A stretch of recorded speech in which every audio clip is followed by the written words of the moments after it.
Good morning, everyone. How are you all? I'm gonna make spinach omelette this morning in our egg. So I have here cheese as well as onion, and of course spinach, which I already sliced or cut into my desired pieces. So since I always eat this raw, some people they cook this before adding in the eggs, but since as I've said, I always eat raw spinach, so I don't care if it's only half cooked, as I mix this in my egg. So ito ang ating breakfast for today.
Pepper is optional.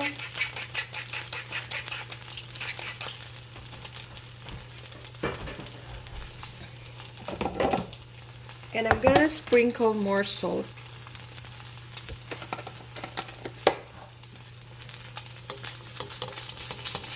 And let's flip it again one more time.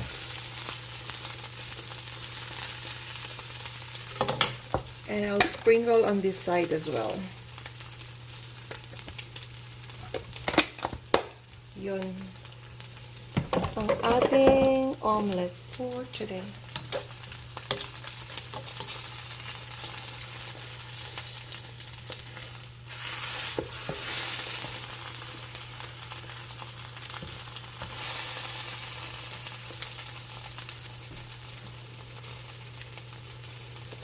I'll cut it into half.